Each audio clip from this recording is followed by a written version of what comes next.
Mas eu acho que muitos de vocês devem ficar curiosos com relação a, por exemplo, o que aconteceu em 64 com um cara que, porque estava preocupadíssimo em desenvolver um plano, um programa de alfabetização de adultos para o país, e foi preso por causa disso. Quer dizer, eu realmente me lembro de que quando eu fui para o exílio e comecei a discutir na América Latina, discutir na Europa, nos Estados Unidos, as razões do meu exílio, as razões por que eu fui preso, fui expulso da universidade, e os caras não podiam entender, não podiam compreender.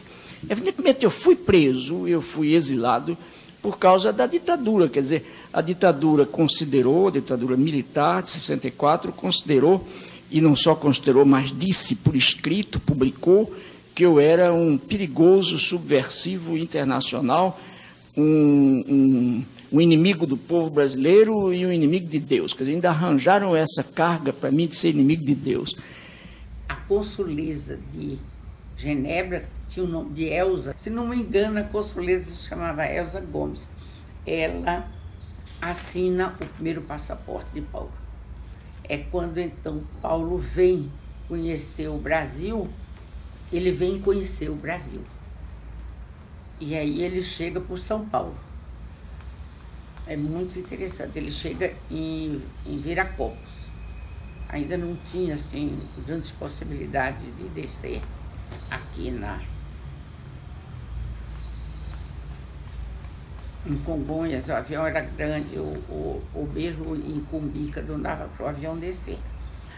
O comandante avisou: olha, como está havendo um mau tempo muito grande no Rio de Janeiro, no Galeão, não é possível a gente descer aí. Nós vamos tocar primeiro em São Paulo. Vamos deixar as pessoas e aí os do Rio ficam no avião, porque voltamos na hora que abrir o tempo, a gente volta para o Rio. Paulo disse: eita, danou-se, vai ser hoje que eu vou ser preso. Ele disse: isso não pode ser verdade. Como é que o tempo está ruim desse jeito no Rio e está bom em São Paulo? Sempre aprendi que São Paulo começa a ficar ruim, depois é que vem o Rio. Então ele ficou um pouco assustado. O pessoal do Brasil previu até isso, que eles poderiam ordenar que o avião viesse para aqui para pegar Paulo. Então muita gente dormiu no aeroporto, porque qualquer hora que o avião chegasse, tinha gente para dar proteção. E tinha gente que ia ver quem levou, como é que foi isso, né? Paulo veio por vamos dizer, por graças de Dom Paulo Evaristo Arnes, que foi um conciliador muito grande, foi um pacificador. Eu acho que ele foi, na verdade, um pacificador. Ele protegeu muitas pessoas da morte aqui, em torturas, e quando ele sabia que alguma pessoa estava presa, ele tinha coragem, ele ia lá no DOPS e dizia: olha, vejam o que você vai fazer, vocês vão fazer com fulano de tal. Quem é esse fulano de tal? Não sabemos, vocês sabem sim, tá aí, e não vão matar ele, e não vão torturar ele. Ele conseguiu livrar muita gente assim, com a coragem e o diálogo. Era um diálogo meio às avessas, porque ele dava ordem, né? Ele não queria que ninguém sofresse e morresse por causa disso. Ele disse: eu não poderia nunca chegar, depois de mais de 15 anos, direto ao Recife. Ele disse: eu tinha medo que meu coração não suportasse tanta emoção. É verdade. Essa poesia que está transcrita aí também, Recife, Recife sempre, é uma canção de amor e dor, né? Pela ausência do seu contexto de origem. Está vendo? Agora saiu contexto de origem, contexto de empréstimo. Bem, Paulo ficou alguns dias aqui, visitou algumas pessoas, foi visitado por muita gente, deu entrevista, teve uma sessão na PUC que eu transcrevo aí, até uma carta que uma professora, chegando em casa, e disse: que homem é esse? Que a gente foi para a PUC, eu vi ele se maldizer da sorte, o homem que a gente esperava que condenasse os militares, dissesse fulano de tal, aquele civil, aquele isso, aquele... acusando diretamente, não. O cara faz um canto de amor de voltar à sua terra, não é? E isso, por sinal, muita gente reclamou, gente do Brasil inteiro. Você chega e não, em vez de meter o pau nos militares, você está cantando aí que o cheiro da terra quando chove, você está dizendo que gosta de suco de pitanga. O que é isso, Paulo? Pode, você tem que ser realista. Paulo disse: olha, mas eu estou sendo realista comigo mesmo. Eu estou me pensando nesse novo contexto que eu tenho que reaprender. Ele até dizia, sempre que eu encontrava o Marta Suplicy, eu dizia: olha, Marta, quando Paulo ouviu já nos primeiros dias o teu programa na rádio sobre sexualidade, Paulo disse: o Brasil mudou. Mudou muito, porque uma mulher chegar numa rádio e falar de todas as coisas da sexualidade com a naturalidade com que ela fala, não é o Brasil que eu conhecia. De repente, sabe o que apareceu? Um monte de Mariazinha, cada uma com uma cabeça. Então apareceu essa uma que dizia assim: eu tenho que ter orgasmo, porque senão ele me larga, tá? Eu quero ter, eu quero ter. Aí aparecia outra que dizia assim: olha, eu não tenho mais sexo com meu marido, quando ele quer eu não quero. Agora eu digo não e nem preciso dizer que estou com dor de cabeça ou menstruada, sabe? Agora eu digo que eu não quero porque eu não tenho vontade. Bom, então eu pensava assim, bom, essa mulher, ela é diferente da outra mulher, daquela outra que quer ter orgasmo para segurar o João. Ela já está podendo dizer não. O Paulo esteve esses dias aqui, não é? E depois ele vai para o Rio de Janeiro. No Rio ele tinha uma irmã que morava em Campos e um bocado de sobrinhos. Ficou uns dias. E por fim ele vai para o Recife. Ele vai para o Recife e aí ele diz: meu coração já estava mais acostumado. Eu já cheguei lá. Para mim foi uma coisa assim, muito, muito impactante. Porque Paulo era uma pessoa, um homem muito sensível. E foi isso. E Paulo esteve lá no Recife, onde ele matou as saudades. Tem a fotografiazinha dele, Dom Helder, o esperando, junto com meu pai. Está muito ruim a fotografia, mas é muito enigmática, ela é muito forte nessa questão, né?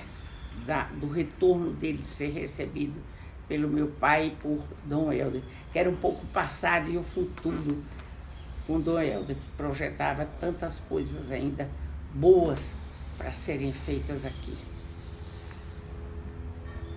Paulo continuou sendo analisado e perseguido pela ABIN. Quando eu fui escrever esse livro, eu pedi à ABIN todas as informações que eles tinham sobre Paulo. Eles demoraram muito e quando mandaram, o livro já estava pronto, a primeira edição. Então eu tive a possibilidade de botar uma palavra ou outra, se não notas de rodapé. E aí eu vejo o seguinte: em 1992, ou foi 93, que eu fui com Paulo a Londres, eles dão notícia disso. Dão notícia que Paulo viajou com a esposa para Londres. Quer dizer, a vida de Paulo era totalmente, não era cerceada, mas era totalmente vigiada. E o que eu estava querendo mostrar é que antes dele ser secretário, ele foi o tempo que ele começou a se perceber mais político do que educador. Ah, sim. Tá? Não, o que eu queria me lembrar é o seguinte: essa conotação ficou exposta, era isso que eu ia dizer, quando ele entra para o Partido dos Trabalhadores e assinou a carta de sócio, embora já tivesse voltado para a Suíça, não é? Então ele assinou, conversou com o Lula, teve muitas reuniões, andou para lá, andou para cá com os petistas e disse: esse é um partido que eu quero fazer parte. É numa política assim que eu acredito e que eu acho que nós devemos nos empenhar para fazermos um país democrático. Então, eu acho que a primeira coisa que, vamos dizer, a gente no Nordeste sacolejou Paulo foi esse sentir-se dentro de um partido político, que foi o PT, não é? Depois, então, veio a questão de Erundina.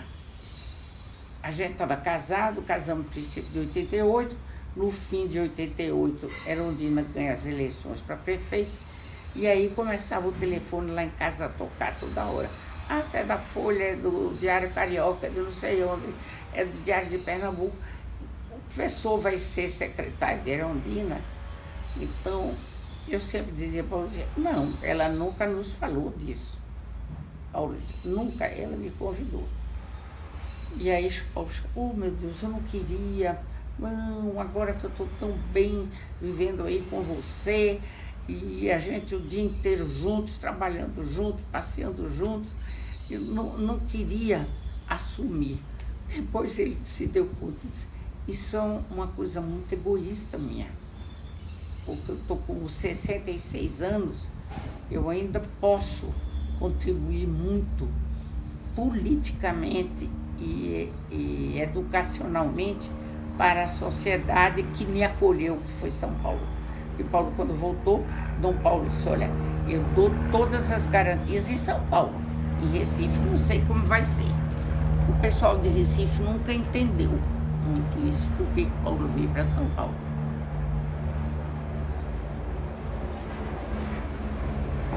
Sempre cobrou muito isso de Paulo, né? Depois eu acho que findaram assimilando e compreendendo. Mas Paulo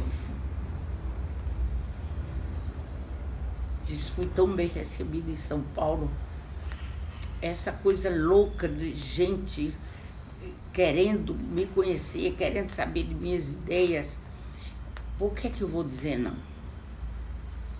Ele disse, eu não tenho como um cidadão político, eu não tenho como um educador político, eu não tenho condições de dizer não. Aí, quando foi um dia ainda de dezembro, o telefone toca, aí disse, um momentinho, a prefeita vai falar. Meu Deus do céu, era Erundina. Oi, cadê Paulo? Não, Paulo está na Unicamp, ele está em Campinas, ele foi dar aula. Então, era verdade, e eu queria dar um tempo a mais para Paulo chegar em casa e dar aquele última pensadinha, não é? Aceito ou não aceito. Aí veio o Eduardo Suplicy, falou com ele e outras pessoas lá, estavam insistindo para ele aceitar. E quando ele chega em casa, eu sempre abri o portão, embora o motorista, porque Paulo nunca dirigiu, tinha a chave do portão, e eu fui abrir o portão. Eu disse, Paulo, Luísa, aí ele disse, aceitei, Nita, aceitei. Ele disse, eu aceitei porque vi que realmente o povo dessa cidade, as camadas populares são tão oprimidas, tão exploradas, que seria um ato de egoísmo muito grande meu não ter. Dizer, não posso, que agora eu quero ficar com minha mulher em casa e quero ter outro ritmo de vida diferente daquele que eu vinha tendo a vida toda, não é? De 66 anos não se justifica que eu vou deixar de trabalhar porque eu estou muito velho, eu estou trabalhando. Então findou dizendo sim para Erundina, não é? Ela ficou radiante, não é? Porque agora mesmo esses dias ela disse, eu não esperava que Paulo fosse aceitar. Eu achava que era uma coisa tão pequena para ele ser secretário municipal. Isso é uma coisa fantástica em Paulo. Paulo nunca achou que uma coisa era pequena e outra era muito grande. Que ser secretário era menos importante do que ser ministro. Não, eram coisas diferentes. E nada uma melhor que outra, né?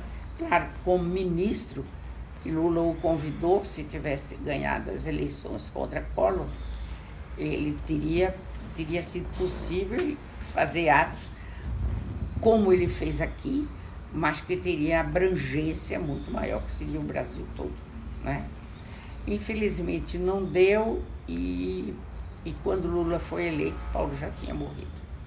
então nunca chegou a ser ministro da Educação. Que ele tinha assim uma certa vaidade bem comportada, porque as coisas de Paulo eram muito bem comportadas. Ele não era ufanista, olha aí, foi convidado, Paulo, nada disso cabia em Paulo, né? Mas ele ficou assim, pensando no quanto ele poderia fazer pelo Brasil, né? E depois, quando ele é convidado, ele não menosprezou como uma coisa menor. Ele diz, quanto eu posso fazer por esse município? Aí você me pergunta, teve repercussão? Sim. Embora tivessem vindo Jânio Quadros, depois dele,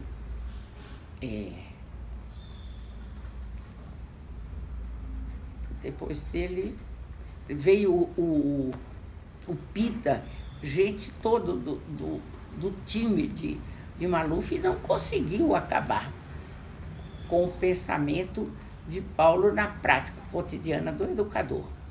Quer dizer, você vê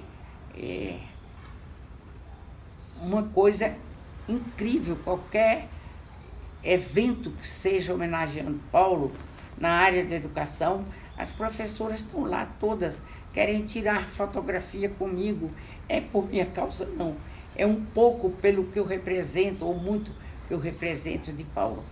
Então, Paulo ainda é uma figura, vamos dizer, muito homenageada, muito respeitada pelas educadoras, tomando educadores de um modo geral mais amplo, como Paulo tomou, a merendeira é uma educadora, o vigia é um educador, não só, então, entre educadores está a professora em primeiro lugar, mas há também os outros agentes que trabalham na escola.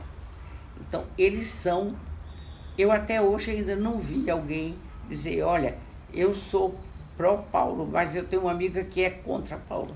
Não, Paulo conseguiu essa mansidão, pela não obrigatoriedade de fazer algumas coisas. Vamos dizer, Paulo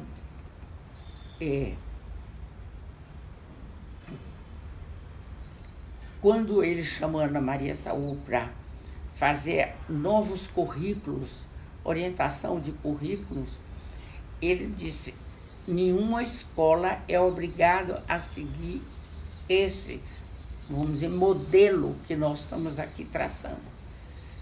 As escolas que quiserem, venham fazer a formação no Centro de Formação do Professor, que era em Vila Mariana, vem fazer, porque a sede de Paulo era aqui na Avenida Paulista, mas o Centro de Formação era em Vila Mariana, onde hoje está a secretaria. Então foi assim, foi uma coisa impressionante, porque as escolas que foram, não foram todas.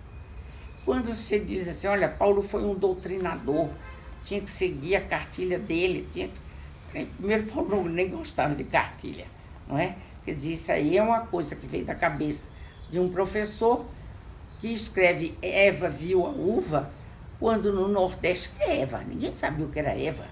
Naquele tempo ninguém sabia, Eva é um nome de gente, poxa, eu não sabia, diria um matuto lá, não é? Ou uma matuta de interior. E uva tampouco, eles não conheciam o que era uva, rapaz. Hoje em dia está aí, lotado de uva pelo Brasil todo, que o Nordeste está produzindo, sim, e o Sul também, não é? Mas ninguém sabia o que era isso. Eva viu a uva. Então, Paulo sempre foi contra as cartilhas, contra as coisas prontas, dadas, decididas por outros. Então, se uma escola faz sua eleição entre seus professores, diretores, orientadores, e dizem, não, nós não queremos seguir a orientação da teoria freiriana, Paulo tratava da mesma maneira. Paulo não tinha mesquinhez, sabe? Não tinha. Paulo era uma pessoa que eu jamais vi ninguém com a capacidade de amar que ele tinha. Quando ele está no hospital, eu digo isso também, nas últimas horas dele, ele me chama, eu estava sentada, ele estava cochilando, ele disse, Nita, Eu me levantei, aí ele olhou muito fortemente para mim e disse: eu te amei, eu te amo mais que um homem pode amar uma mulher. Ele fechou os olhos. Eu acho que esse foi o momento que ele se despediu de mim. Ele pressentiu que a morte vinha. Paulo nunca se lamuriou. Nunca se lamuriou. Nunca se